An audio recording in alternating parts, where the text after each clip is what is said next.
probably the correct way. I just haven't bothered looking at it. Alright, we're into a PVZ in the bottom left. Winning that last match, but now facing a Zerg. It is P7 Gab.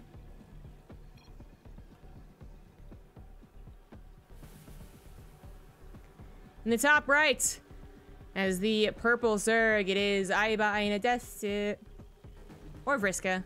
She is also our admin. P7 Gab was restarting her router.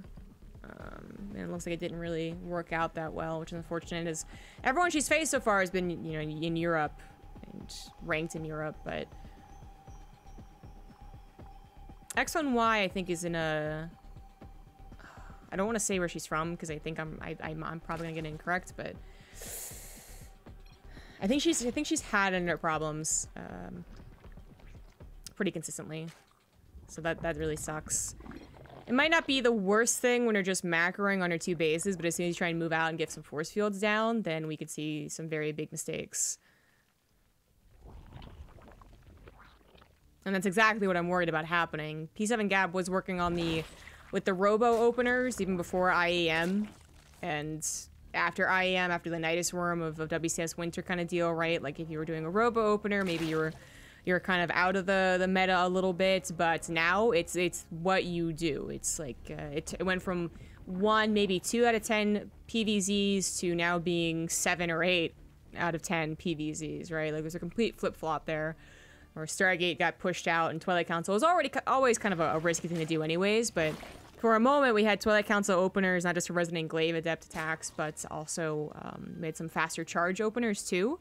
But Robo just basically was like, nope, get him a face, loser. I mean, I'm king, I'm #1. Back to being #1 tech. And that, I think, was not just because of the Nidus Worm. I know that was a lot of what people were guesstimating here. Oh, it's actually a Stargate. But while it does help it a lot versus Nidus Worm, and I'm sure that was plaguing ladder for everyone for a solid week or two, I think that it also was some other just developments of meta, because we were seeing a lot more, like, not just Robo or first Twilight Councils, you know, I said that incorrectly, Robo or Twilight Council firsts. We were also seeing them put down together very closely timed, but not because they're doing Archon drops. We saw development of, like, I don't know why Stats did that one Stalker thing, but like we had Charge Lot, Zealot bombs coming in, and then not into Archon, surprisingly. Like there is some mixing up that was already happening in PvZ, it felt like, right before IEM. And then the first 2 days were kind of all mixed up. A grab bag of Protoss strategies, like Showtime was doing some weird stuff. And then it seemed like everyone settled by the last couple of days on what we saw, you know, Stats do, right, in the finals and whatnot. But anyways, haven't seen a Void Ray first out of a Stargate in a while. But that will provide the same, you know, this Phoenix will kill both Overlords, sure, but it might get this third one. Void Rays don't tend to do that, but it will provide extra security in case you think that your opponent was someone who could do early Roach attacks. Now, Vriska, I believe, is a Roach player, as far as I can really remember, but that might be biased because she plays so many ZVZs in this tournament, you know, and eventually gets to Roaches in that matchup. But I do kind of see her as that Roach player. The early Void Ray doesn't actually necessarily help with that, because we're talking Roaches, you know, in the mid game. We got a lair, which is kind of fast, by the way. That was like a 340 lair, and she's not going to Roach. She's going to actually +1 melee. She hasn't really been able to get information past the Stargate, so... Ooh, Atherok.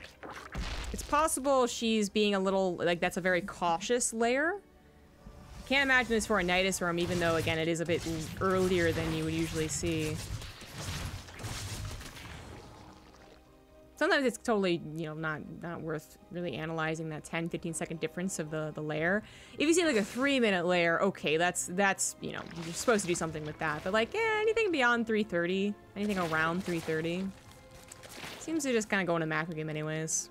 Baneling Nest is on the way. We are getting into that composition. Ling, Baneling, possibly, probably Hydras afterwards. +2 melee, Bane drops would be awesome to see, so... The Void Ray is going to feel a little bit useless here, because even if it was Roaches and they were attacking in the mid-game, or hell, even the late game, Void Rays, you put them, you park them over at 3rd base or 4th base, your wall, something like that, and they're going to help. They're not going to help nearly as much against Ling run-bys. Not nearly as much at all. They will be able to take down Overlord drops, though, really quickly, I guess. That might impact the game. But I think what's going to impact this game is how many lings there are, and we do have banelings being made. When you start making over 20 lings this fast, you're going to also dedicate this on banelings. You're going to really tear into that third base, or you can try and bust the natural. And since P7 Gab went for 2 Void Rays, which are very expensive units, by the way, a lot of other more useful things aren't here yet. So we're down to a very low army count. 4 Zealots also. Oh my god, Shield Battery plus Stalker holds the wall so damn well. She actually would have been better off killing a Gateway, because then the Shield Battery doesn't automatically repair the Gateway. Oh my god. Guys, Stalkers take a sick amount of banelings to begin with. I forget exactly how many, but I did this on a video once. It's a lot, but then the Shield Battery just ups that count to an absurd degree. Because even if it was an Adept or a Zealot that was holding the line, oh my god, like, the Shield Battery still would have also, like, doubled the health there, too. Okay, well, that's very awkward. She definitely meant to flood into that natural, really cause a lot of chaos, also get some scouting done, too, which she's kind of missed out on since the Overlords killed her. Sorry, the Food Ray killed her Overlords. And now, instead of making 10 extra drones, she made 20 extra lings, plus a little bit more, actually. But behind that attack, she was droning, so she's still at 58. She's getting a 4th base now and continuing her tech to those Hydralisks. But this should be where P7 Gab really snaps back and does some damage. She did go into Archon drops, even though they were a little bit later because of those Void Rays. They're still effective. I mean, they weren't going to be there in time for the Ling bust, but it didn't end up mattering. Now this... Oh no, this matters a ton. This Warp Prism is supposed to be way healthier. No, that's not a good idea. Oh no, and the Archons are left alone, so even though there's only Lings to deal with this, which is usually not a great place to be. Quick thinking on the recall, but also quick thinking on the snipe. Oh, she doesn't quite grab it. Yeah, it's dealt with fairly easily. That was a big mistake from P7 Gab, kind of going a little too deep there. Allowing a Spore Crawler to hit a Warp Prism should basically never happen, especially when it's in the mineral line, and that is where, well, that's blow for blow, but what, you know, they kind of did it to themselves, right? Like, A-Ban Desu went for a Ling bust, didn't work, and then P7 Gab went for an Archon drop, didn't work. Not necessarily because of your opponent's amazing defense and reading into the game, but just because it didn't work. So that puts, I feel, Aina back in the driver's seat. Like, that could have been a big amount of damage. It also could have opened up pathways to the Zealots, the Charge Lots attacking this base, for instance. Although I say Charge Lots, we don't actually have Charge on the way. That might be a mistake. In fact, I think it is. Like, she should be getting into a Charge. As she gets a second Robo here, but alright. It could have opened up more avenues of attack because you would have seen, wow, they really don't have a lot of units. Wow, they only have Lings, right? Instead, P7 Gab forced to retreat back into her little shell here, get some defense up, which she actually doesn't need so much because our Zerg player isn't going for an immediate attack. We have a ton of upgrades still to be finished up, and then we also have a Spire and Infestation Pit. So there is that hive. P7 Gab didn't actually need all this stack defense, but it's there now for any run-bys. And she has not taken any damage, but she has also not done any damage to her opponent, so she really needs to start thinking about that soon. Also needs to start thinking about getting scouting on her opponent. Like, what are there openings, or am I about to run into someone who's maxed out? She doesn't know, and if she moves out here, it will just be a fortunate coincidence, as far as she can see. Now, the amount of Zealots that she's warped in, it's just, they're supposed to be Charge Lots. She must have started it, or thought she started it with 200, 200, or actually 100, 100, isn't it? So much cheaper now. And then didn't have the minerals or gas, or something like that. But that's going to be really quite hilarious against the Banelings. But Storms take most of them out from the get-go. Force Fields, oh, I think Force Fields were broken by its own Archon. And the Banelings do come crashing in on a lot of those High Templars. One still left with Storm. Not a very effective one, but it might just be enough. Here comes the Warp Prism. Archon's still alive. Immortal's still alive. Even the Void Ray adding a bit of damage, even though it's not super effective damage. It's targeted down immediately. And while these aren't Charge Lots, they don't get that extra damage just for charging in. They do have +2 out of this moment right now, and they're still effective against Lings. I think the Zerg player might have just been caught a little bit too greedy. Those Banelings are already ready to go. If she had pumped her her minerals and gas into 10 more Hydras, she is definitely gonna hold this. Instead, it is not a hold, and she is going to die. Lings coming out into Archons is no good. Third base gets taken out, fourth base soon to follow, and P7 Gab's gonna have the easiest reinforcements in the world here because she has so many beefy units. GG. Game number 1 goes to the Protoss. Which, I don't know. It was a bit of an awkward game. Like I don't want to say that it's kind of what was supposed to happen, because at the same time she blocked out the Ling Banling. She also lost both of her Archons. Well, she didn't lose them, to be fair. She lost her War Prism, but that was more of Vriska's game. I think that was more the Zerg's game in general. If they had just seen the army moving out, maybe had sacrificed the base and had been a little less greedy too. Just the fact that she was going into a hive was pretty fast. Yeah, there was no confirmed fourth Protoss base.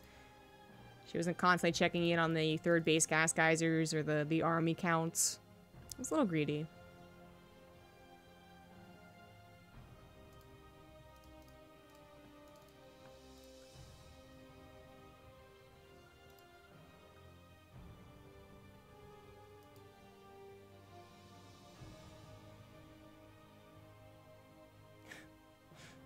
Most importantly, never go outside.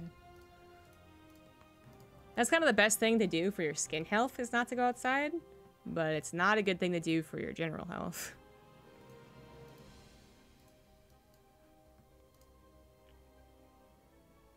Do I have a builder to keep track on it? I do, actually. There is a post-it note on my mirror. This probably resolves it. Okay, hold on here. Automaton. Automaton. Hey, that's what I was saying. Automaton. Ugh. Ugh. Go away, UK. That's not the way you say it.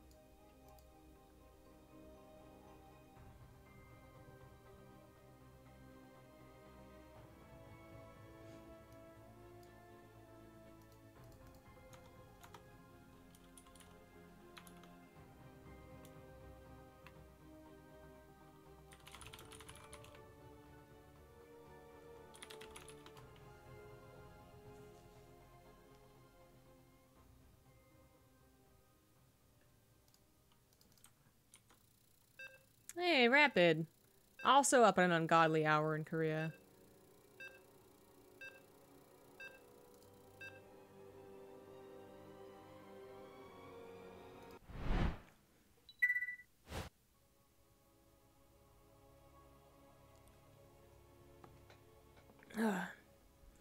Game number 2 is Ayabana Desu's choice. Cyber Forest, as it is loser's choice. Also, loser's server choice, but these ladies are both on Europe.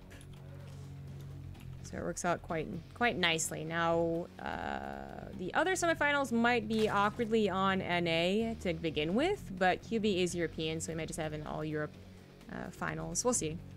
We'll see what Poison? No, Ragnarok can do. Ragnarok 2-1 in Poison. So our other Protoss is... That was our third Protoss, actually. Out of the tournament. We didn't have any Terrans set up today. At least not ones that I know. I don't know about Optic Knights or Pariah. But Terrans were actually plentiful enough. They were the not Zerg race of the first, like, 12 Banshee tournaments. But we recently have been acquiring more Protosses, which is cool to see, but I do miss some of our Terrans. Alright, in the bottom right, it's down 1. She is the purple Zerg, Ayabana Desu. In the top left is the yellow Protoss. It is P7 Gab. Taking her new name from Zest's old name. If Zest had kept the name P7 Gab, that would have been fine for me, you know? Having to explain his name. I love doing that type of stuff. History and the little details of StarCraft 2 esports, I think is really fun. But if he had kept his name Wookiee, Do y'all remember that? He changed his name to Wookiee initially. I would not have been on board. Zest is acceptable compared to that.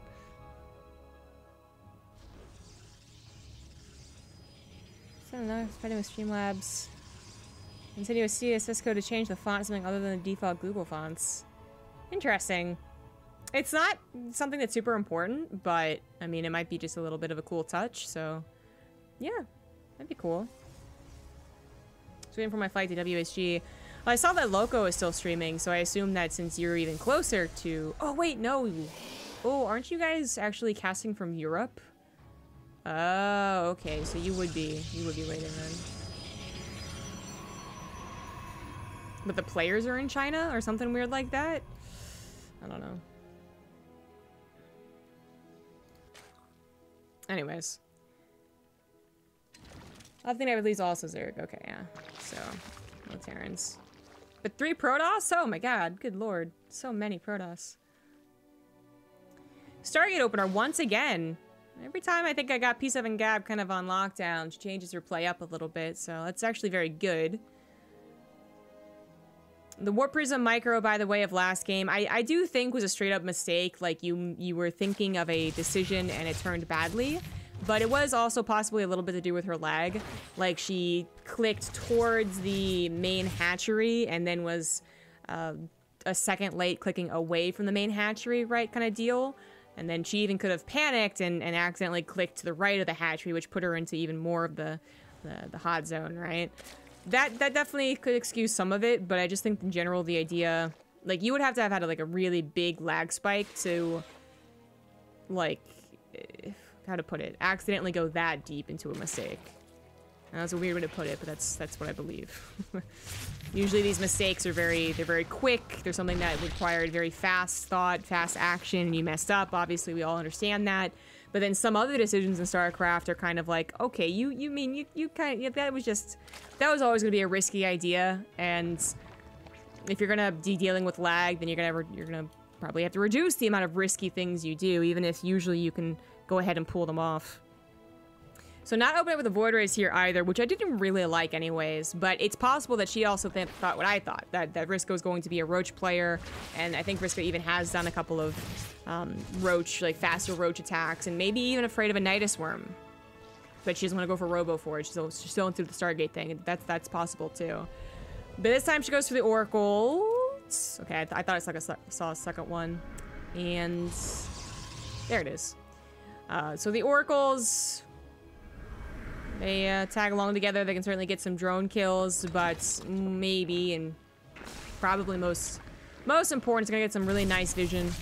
That was missing from P7 Gab last game. As I said, while we were waiting for the army to move out, if she moved out at that time, it would kind of be just a coincidental timing. Oh, the micro! Oh my god. Barely getting out there. She was just going for a third drone, so I don't know if that was it was another one of those, like, okay, that was risky and you're dealing with lag. I don't know, man. But it worked out. Anyway, she was kind of pushing last game into the unknown. It's very possible with her scouting that the army was 30 or 40 arms supply bigger and Bailings were already prepared. That shouldn't be the case here with the Oracle, especially 2 of them still alive. Revelations will come down. You'll be able to acknowledge the exact composition faster as well. Once again, I was making quite a few Lings, but alongside of a lair, which was much later than last game. You know, I was kind of reading into that whole, like, 330 versus 345 thing. And this one was like 5, not even. This was very, very late, but she can get away with it. Being able to play around with your layer timings actually is kind of a neat thing to learn about. The more you get, more and more you get better at StarCraft, you learn places you can actually kind of be flexible on. And being flexible on layer is actually, I think, pretty acceptable. But then there's also the chance that you want a really fast layer, so you can go into really fast Hydras, which can sometimes be a much stronger way to play than relying on Lings for a long time, right? If she had gone for that 340-ish layer and went right into Hydras, she already has Hydras, like, popping out right now. We're ready to go against the Warp Prism.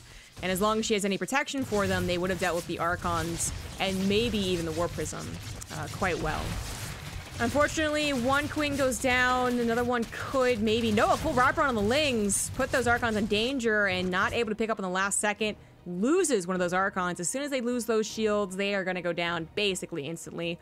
10 health is all of those things have, and then a buttload of shields. 25 drones instantly, and that is something she needed to do by making those Lings, not doing anything with them, by temporarily halting her production while she dealt with that attack. She was lagging behind in the worker count, not what you want to have happen in this matchup. Or any matchup, actually, for Zerg players. But now she's up to 71, and she is going on to 5 bases. So, while I feel that was maybe a little bit of like, I think we've all been in this situation, especially as Zerg, it's always so tempting to just continue to make drones. Like, right now, she's making 7 more. I think it was a little bit of like, oh, I'm behind here, let me just, like, pump this out as soon as possible. She's going into mistake category. She's going a little too much on the drones, I think. 77 is not a count we usually see. But I think going into, like, 70, that could have been intentional. Because she is on 5 bases so fast. And she's thinking about powering up into the late game. It's another greedy move, though. Last game, she was greedy kind of due to tech. How many upgrades she was getting, as well as Hive. And then she wasn't actually producing. She had, like, 1,000 in the bank. This game, she is greedy by just the more... obvious way. She has so many drones, she has so many bases, she doesn't have a ton of scouting, although this overload somehow survived much longer than I thought it would. And if P7 Gab was hitting some nice timing on 3 bases, I think Iba would be dead. But this game, that is not happening. There is no timing, there is no giving up of the gases to go for more charge lots, which we didn't even have charge last game.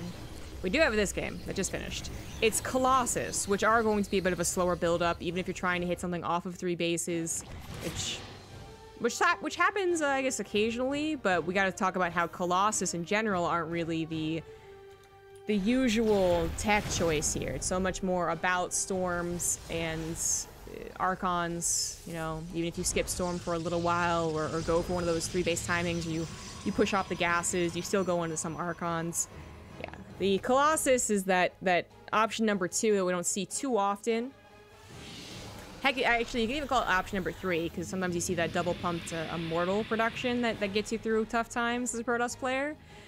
But let's go with option 3, going for a Colossus. Only seen occasionally in pro games, and only seen occasionally as an aggressive army. They're so expensive, they rely so much on things protecting them, whether it's force fields or a bunch of units on the ground, that it takes a long time to get to a respectable army to actually move out on the map. So, Iba was able to get 75 drones and 5 bases and a ton of creep spread and is now ready to go for the attack. She's not actually maxed out yet, though, and her Balins are once again caught a little bit underdeveloped. They're a little raw here. The force fields, though, oh my god, once again the Archons screwing her over. She meant to force field right here, and the Archons were right in her way. The concave also absolutely huge for the Hydras on this high ground. P7 Gab being a little bold there, thinking that she had the better army composition, and she wasn't necessarily wrong. She was only down by 10 army supply, and she had these big laser giraffes that should have done a ton of damage, and instead, the lack of force fields, a little too aggressive with her army movements, really hurt her. I mean, she saves the Colossus, which are slow building and expensive, but she loses a lot of her other expensive units, other robo units too, right? No more Immortals. And now trying to replace those Archons, which she can fortunately do. She also didn't lose any economy, so other good news here. She can put those guys in gas now, which is something that our Zerg player needed to do a while ago. Iba's actually been banking a ton of minerals and not taking all of her gases. Just, if you have this big of an economy, that's something that you actually probably can do, is take literally all of your gases. And now the clapback here of the Protoss player might actually be too strong. She gets into the... No, oh, hold on. Nope. Uh-oh. These units... There we go. Those units that are supposed to protect the Colossus actually had to do their job and protect the Colossus, but here comes some Corruptors, and there's absolutely no Stalkers. There's a bit of lack of scouting from a Protoss once again. Didn't realize there was a Spire already. No realization about the Hive either, so they were a big surprise, but then they just ran on top of the Archons, and they all died! She had so many! Well, okay, she didn't have that many, but she had 9, and there was only Archons to combat them. You can try and move around those Archons, but instead sitting on top of them, trying to just burn down the Colossus did not end up working. She takes down 1 with the Corruptors, half of 1 with the Corruptors, but can't take out more than 2, and she really needed to, because she also had to deal with the Archon still, but that's...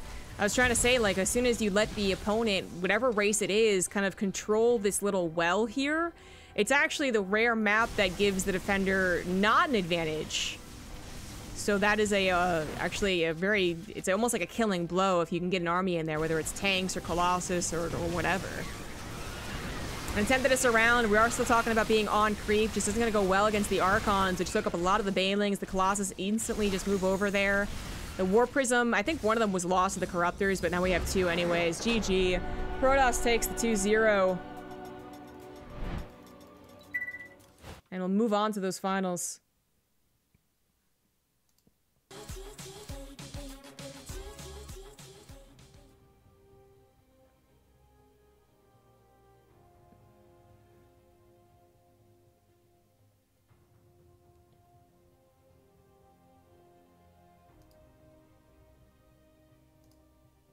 Five classes isn't that too much. Generally you only want 4. And then a lot of players actually only go for 3. So yeah, it was 1 more than you really usually want. Alright, we're gonna go over to the NA server just to start things off for the other semifinal, which is going to be Ragnarok versus QB as ZVZ, which I know Ragnarok knows is gonna be a difficult one.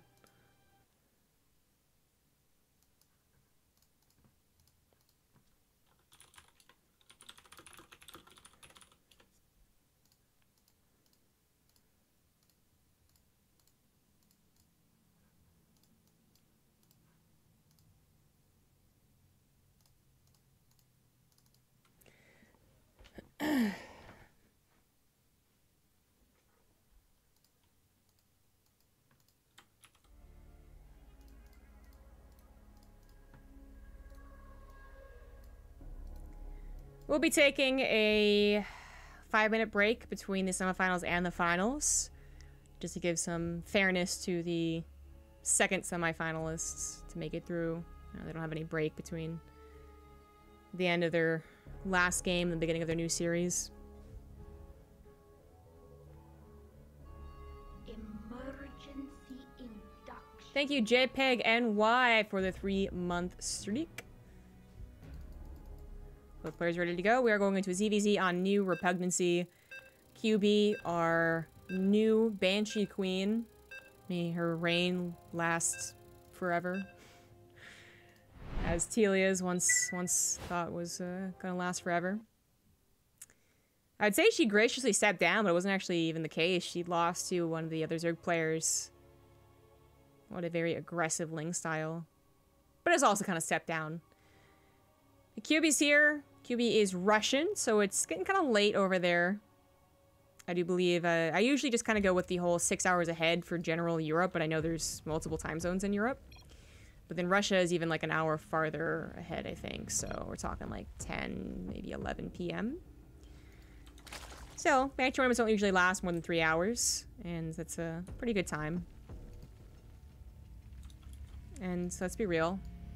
Most of us have that hashtag gamer lifestyle.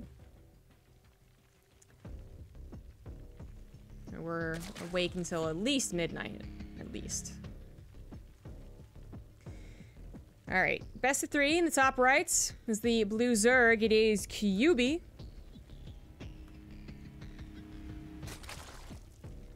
In the bottom left, as the purple Zerg, she is Ragnarok, once impersonated. I think that guy has tried to infiltrate the Banshee tournament again, but there's just, I do this every time, and I'm like, I probably shouldn't, but I can't help it. Where I'm like, people who try to impersonate women, or, just, you know, they pretend that they're a woman to enter these tournaments, are really bad at it. Like, and before, like, one of these girls isn't, you know, they actually were the best catfishers in the world, and I'm wrong or whatever, but there's, like, been a couple of guys, and I assume that they're guys, and not woman that wants to randomly impersonate another woman, what, like, right? That are just so bad at it. Anyways, thank you, Aylis, for giving another sub today to Tessie Vriska. I do assume that's, not Vriska. Oh, that is. Oh, no, that totally is. So many different names. Choose one, damn it.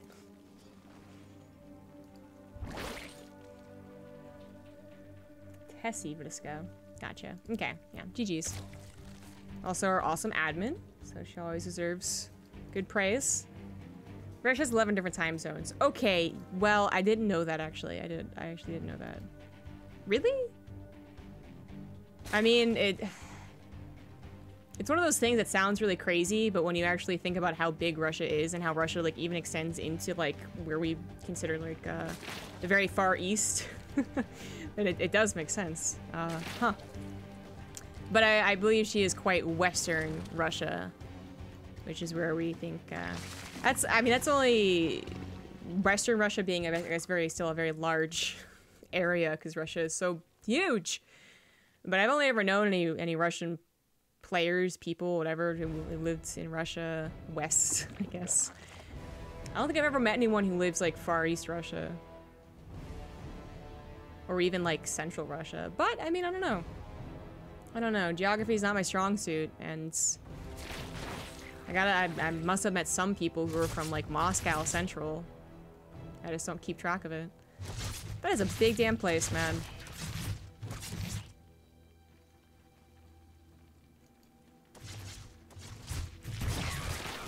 That is a lot of lings on the way for both players, as expected. Both players get into that third hatchery, too. You've ridden our cat a little bit farther behind because she went for a bit faster. That Baliness, I believe, playing more of the defensive here. As QB probably going to look for the cutthroat tactics, just kind of get this game over and done with, knowing that she probably is the better player. We're talking about very high masters on Europe versus diamonds on NA. Which... the only thing that matters in that sentence, by the way, is that it's high masters on Europe. Actually, masters on Europe is just as easy to get to as it is on NA. Initially, the Ling fight goes okay for Ragnarok Cat. She takes care of the Banelings, no surprises there, and is even chasing QB's Lings, which are slightly less in number, but here come a few more. Concave also goes in her favor for a while there, and with brought her Queen along, she definitely win this, but there are the rest of her Lings, so she was already winning the fight. Now definitely wins the fight, takes out the one Baneling, and Ragnarok Cat actually starting to regret perhaps being aggressive. She's got to keep up with the injects of her opponent, which is going to be quite difficult to do. Also keeping track of her opponent's movements, which you can only do for so long with how many overlords you have right now. So misses these Lings going to the north side. No defensive Banelings back at home. They are being made right now. She realizes her pressure's not going to work, but already collapsing in on that third hatchery. The Queen's going to go down. No drones to tackle. Not yet anyways. Ragnarok Cat made a huge mistake. She went back on a drone thinking that she was okay, but then takes not a great fight right there. She has two Banelings. They are, oh my god, they take care of so much stuff. They still have to help with these Lings, as silly as that is. And they have to help with these Lings over here, which were misclicked to the very, very back, but Queen gonna go down to here, and this is going to snowball in more ways than one. We're talking about the drones going down, the Queen's going down, so injects won't be as consistent. And all the chaos that goes letting Lings into multiple bases, and that will probably be game. Here comes the killing blow. No, Ragnarok Cat, no! Okay, we kind of got to see it at the very end. It's like she intentionally tapped out before we got the big Baneling explosion.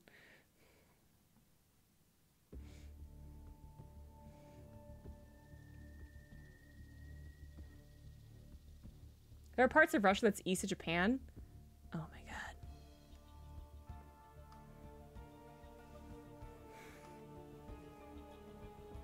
There's also a part of Russia that's actually Ukraine. Oof. Oh, big boy politics jokes being made in chat. But there are only people in like 3 of those time zones. Yeah.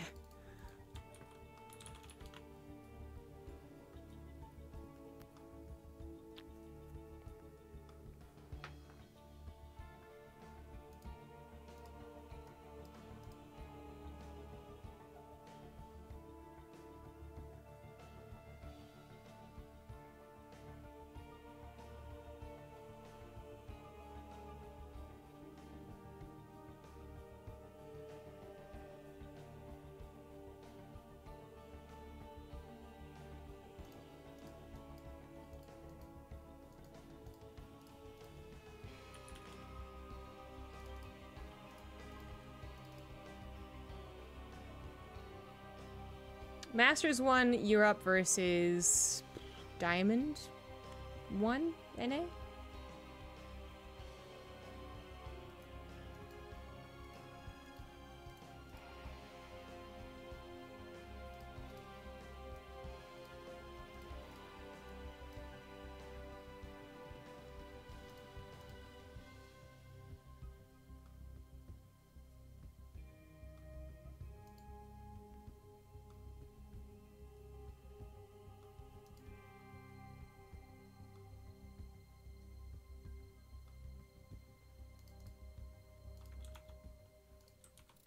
Second map, Cyber Forest. Game number 2. There is a third place match for right now Vriska as well as whoever loses this series. It does provide a small change in the payouts as well as just a continued opportunity to actually be competitive, which is kind of the gist of this tournament. The reason why it was created was not to give money, as much money as possible, to whoever wins in the spirit of competition. Now there's other motives behind it. But quickly into the introductions. In the top left, down 1, it is Ragnarok. In the bottom right, as the blue Zerg, she is QB. Yeah, motivations behind this tournament. One, when I first had the idea of doing it, I mean, there's been female-only tournaments in the past as well, but to actually have something, it's been pretty much proven over time, and even through like some studies, that woman-only competition is actually very effective in getting more women to be competitive. So when people come in and just like talk about how like everyone should just be picking themselves up by their own bootstraps and they didn't have these tournaments, why does everyone else? Like I don't know, man, I shake my head. We have some philosophical disagreements, I guess, when those people come in. But it was also to highlight women who are already pretty competitive, but don't really have any chance to shine, to have a constant competitive field where they're not just being simply slapped. It's actually kind of a general problem, of course, in StarCraft, where these up-and-comers who are like even top 50 GM have the struggles of actually making a name for themselves. Because any small tournament that has even like a $50 prize pool will be somewhat flooded by pros. At least 3 or 4 pros, which take, all 4 top spots, right? So boom, you don't have any money. So that was the idea there, and I do hope that more and more women come in and find out about the Banshee Discord as well. So when I had the idea of making a tournament, it was kind of around the same time the Banshees were made, and I was like, oh, this is great. Like I'll just combine the two, kind of, and make it so this is almost like an advertisement for that Discord, so that not only do we get the competition for people who want to be competitive or also want to have fun but in a competitive environment, but also to get people actually sticking in StarCraft, because it's so easy, especially in our game, in StarCraft 1v1, team games are a bunch of griefers and whatnot, to actually get them to stay in. I think a lot of people will say that some of their fondest moments of getting into a community, into a gaming scene, will be when they join a clan, when they actually have a couple friends that they're able to meet on Battle.net every time, which is, I think, severely lacking, especially nowadays. I'm surprised I had it back in the day when chat channels were a huge mess, but I did too. It's one of the reasons I kept on getting better. So, lots of different reasons to do this, but one of the reasons is not just to pay out a ton of cash. It is still adding a little bit to that competitive drive to make the cash difference of 3rd, 4th place. So I decided to go ahead and go with that. And also provide, as I said, more competition. More chances to kind of be on the big stage, even though the 3rd place match probably won't be cast. We got a bit of a mix-up here in the strategies. Ragnarok abusing the wall off with the ramp here to go ahead and go for that fast roach style. QB knows about it, well, in multiple different ways, right? The Overlord scouted it, the Ling scouted it. She doesn't have to go for the Baneling Nest if she wanted to go into a macro game, but it looks like she's going to take this opportunity to just go ham. She's going to make a lot of Lings and try and bust through this. And Ragnarok, well, the wall is not complete. This might be a situation where there's a ramp leading up to your wall, which is great, but it's not actually the easiest wall to create. You would need a second evolution chamber and a queen or a spine crawler, which she does not currently have. Her overlord's also a little bit on the edge of where it needs to be. She would actually miss the direct path of lings going through the middle of the map until this overlord. So that is a little scary. But while I saw a couple lings being made, they just went ahead and sacrificed themselves, and the banelings that she was going to make behind them were canceled. So QB not going for the big old ling bus, goes into her own drones. Again, bailing us a little unnecessary in this situation, but not the end of the world. If she can really play that very tightrope type of game where she drones more than her opponent, but then barely gets her own roaches out in time to combat her opponents, then that's the ideal. That's how you're supposed to kind of play this style. Your opponent's gonna have faster +1 and faster roach speed 9 times out of 10. Maybe if you see their build, you go for your own fast evolution chamber, but 9 times out of 10, they're gonna have those faster. You can still try and get the superior economy and get Defender's Advantage to work for you so that the +1 missile isn't as conclusive. It's not, you know, the big, okay, I win this move, which is always the ideal of the player who's doing it, of course. Like Ragnarok, she learns this build, she does it perfectly every single time. It's gonna win her plenty of games just by the severity of it against her opponents, which are a little lackluster on micro and macro and whatnot. And this is kind of weird. Ragnarok sends roaches forward, but then that's not all of her roaches. She had a lot back here, maybe a miss rally. She also is a little lopsided on her gas mineral ratio, and she never even tried to fake getting a third. So this has been something that Kiwi's been expecting for quite some time. Not that the roach player goes to the faster +1 missile doesn't poke, but now she knows just how committed it is, and it's not as difficult a decision to go, okay, well, maybe they're droning behind this. Like, oh, I should be careful not to under-drone type thing. As I say that, QB actually adds on 3 more drones, which isn't totally necessary, but she is going to get away with it. The roaches of her opponent just moved all the way back home, and she sees that the third base is, in fact, being taken, but it's so late. Ragnarok's been down at least 10 workers for such a long time, now down by 13. This is not going to be a very good game for her. She also missed her +1 missile timing, which is the strongest thing that she was doing. She didn't have a second evolution chamber already on the way. And it's now QB who's getting ahead on the upgrades. Roach speed still not in play, but that, I mean, it can sometimes be the difference of a concave and a convex. And we'll see if it is here. The arm supplies are quite even, but I don't think the roach speed really ended up adding very much. Still was a good enough concave, and Defender's Advantage would certainly take care of things. And this was a very easy fight, in fact, for QB, who rebuffs this super, super casually. Goes back on a droning, getting her +1 carapace. Her roach speed will finish eventually, so she'll be able to rally all of her reinforcing roaches across the map in due time and take the victory. Now Ragnarok has to just make roaches, which is something that she can't actually afford to do. She's down 17 workers now. And this flood is going to be the death parade.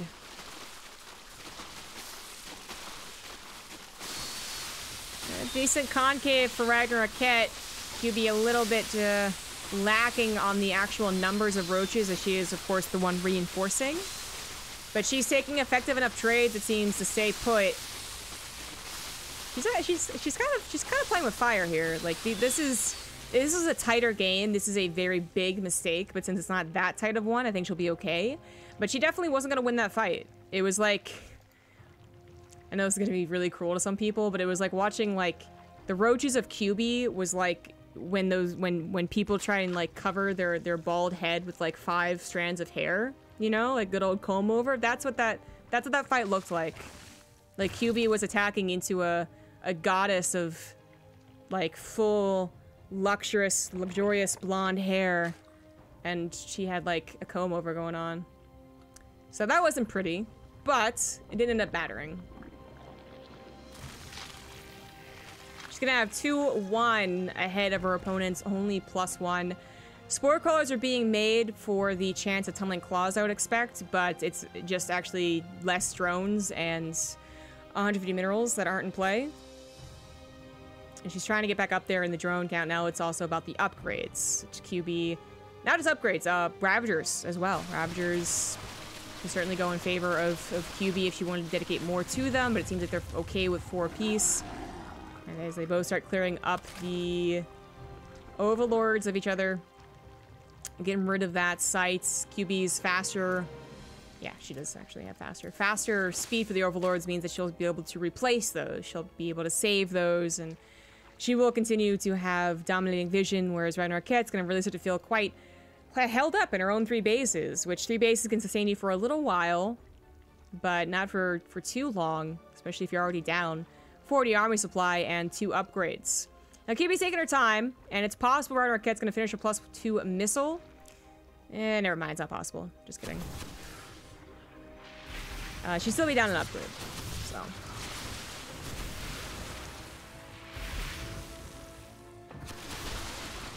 Roach is also heading off into maybe the natural, trying to get some harassment done. Walking up a ramp into a concave. Again, not too pretty there for QB. But the spine crawler temporarily helps here. Oh, actually, she's gonna be able to take care of it. That wasn't a ton of roaches. Oh, no. She was actually taking care of it with the reinforcements, but then lets the army up the ramp. Knows that's gonna be it. And just taps out. GG.